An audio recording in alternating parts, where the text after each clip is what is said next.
Hey, folks, welcome to Win Anyway Live. It is Friday night, back to the weekend. Yay!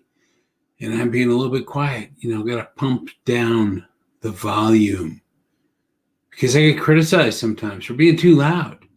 So I come on here and I'm like, hey, welcome to Win Anyway Live.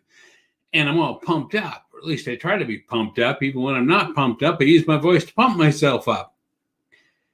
I really don't get criticized too much for the volume that I have on the podcasts, these live videos. And you guys all have sound buttons, so you can turn me down if you want to.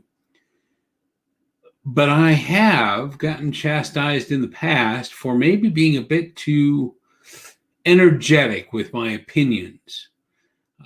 In fact, I have a voice that just tends to be loud. It just is a loud voice. And so I can be talking normally and people might think I'm yelling, particularly my wife and my kids.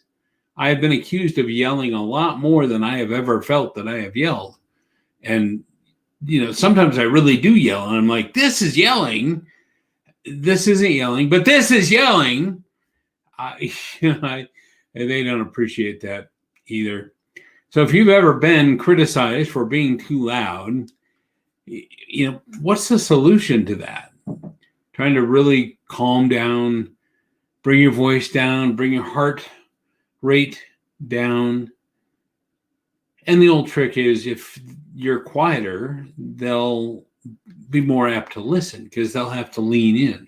Of course, as parents, we know that the quieter we are, sometimes the more permission it gives our kids to just not listen or pretend they didn't hear us. But it's something I have fought with my entire life because I'm just a loud person.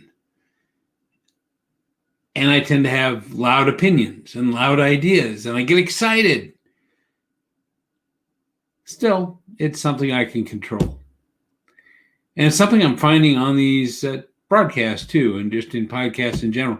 Now that I'm getting this new studio space, I bought some of these insulation things to try to make the sound not be so bouncy. I'm not sure where I'm going to put them. I got 24 square foot of them. And they may go, I don't know, they could go on the ceiling. They could go on either side. They could go behind me, but I hate to block all the beautiful blue. Although this line up here by the flowers, if I point to it, you'll see it. Yeah, that line there. It's where the drywall separates. So I might cover that up. I don't know. But if you can artificially dampen how much noise you make, maybe that's a good thing too. Just be aware. That's what I've had to really work on my entire life, is just to be more self-aware. My wife will tell you it is very much a work in progress. So pump down the volume, but don't necessarily pump down your opinions or your thoughts, your ideas or your creativity. You don't have to pump down your message. But if you can pump down the volume, you just might reach more people willing to listen. See you tomorrow on Win Anyway Live.